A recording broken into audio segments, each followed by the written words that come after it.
Hello, I am AJ Amber. Welcome to my channel. I'm here to talk about the new Mr. and Mrs. Smith series on Amazon Prime. Yeah, I'm sitting on the floor in my boxers, but a regular top half. That's how it is. Enjoy. I just watched the new Mr. and Mrs. Smith, and I thought it was so good.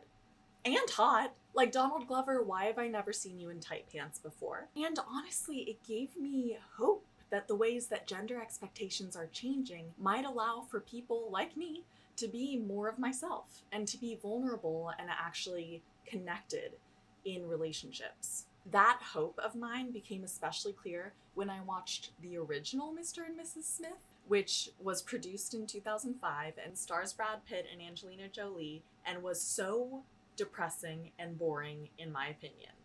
The primary emotion the two of them show is stoicism. They weren't really humans to me, they were just robots with big jawlines, so I didn't care about them. By the way, Brad Pitt and Angelina Jolie play John and Jane Smith, but I'm not gonna call them that. I'm gonna call them Brad and Angie, okay? And maybe Brangelina if you're lucky. It made me sad that they could have been together for 5 or 6 years and never actually known one another's jobs. Like, Brad never listened when he asked Angelina about her day. So, how was your day, Ange? My day was good.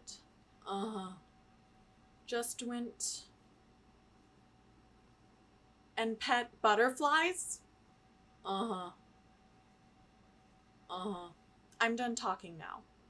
So sorry, babe. I'm just thinking about, my shed, my man cave. I think I'm gonna go there now. Your potatoes are bad. You're bad at cooking. Bye. I think that the old Mr. and Mrs. Smith is reflective of the last remnants in the early 2000s of a culture that really emphasized gender differences and a strict adherence to a lot of traditional roles, including gender roles. Even the underlying message of this movie is fascinating. Like, one of the messages really insinuates that your boring spouse who you're sick of could have this secret, sexy, hidden thing. Maybe your husband is distant because he's boring and or cheating on you, or maybe it's because he's secretly a spy and also secretly good at dancing. Like, why did Brad have to lie about being good at dancing? Listen, Brad, it is extremely important that you keep it secret that you're a spy. Yeah, of course. And that you know how to dance. What? Why? Both of those are top security. Okay, they're very important for our national security. The national security of my pussy! Ah, yeah! Yeah! Give me one of these, Brad. Give me one of these. They have that kind of relation, Brad and his boss, I think. So the film enforces marriage in general, including shitty marriages. And just to be clear with my perspective on, like, gender roles and things, if you happen to be a guy who likes fishing and man caves and bear pee, are those stereotypes? If you happen to adhere to gendered stereotypes in any way, go for it. Be who you are. Like, I'm all for that. The problem is a world that forces all of any category of people to be a single way, or else they risk social ostracization. Plus, that's like so boring.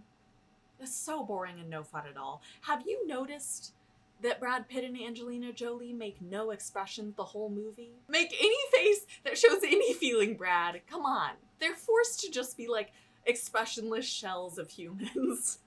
They're just forced to be little like clams, pretty little clams that never open up. The new Mr. and Mrs. Smith series, I realized, is subversive in all the ways that the original failed. And that's so cool to see. Unlike the Brangelina Smiths, stars Donald Glover and Maya Erskine look and act like real people with flaws, messiness, and insecurity. It makes me feel more normal and acceptable, and it makes me see the stars as more nuanced people. Plus, it's the core of what makes the show really funny.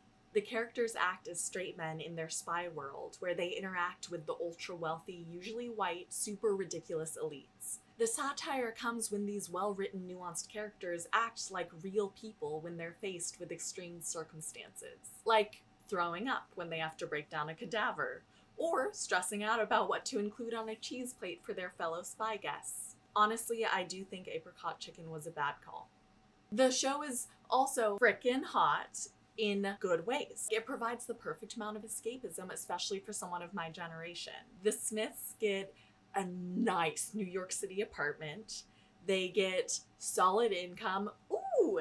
And they get to travel to all these beautiful spots. That's sexy and fun. All of these elements make for the kind of storytelling that I want, where there's a writer's room full of diverse, hyper-talented storytellers, like Francesca Sloane, Glover, Adamma Ebo, Hiro Murai, and gender, race, and humanity are discussed from an array of insightful perspectives that makes for an enrapturing story.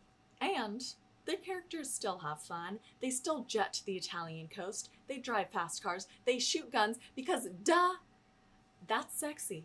This show holds keys to better relationships on top of everything. I think that it's reflective of the changing landscape of marriage and gender roles, and it gives me hope that things can change for the better. Because the characters' most rewarding strengths come when they're most vulnerable. At the end of the day, it did kind of give me strength.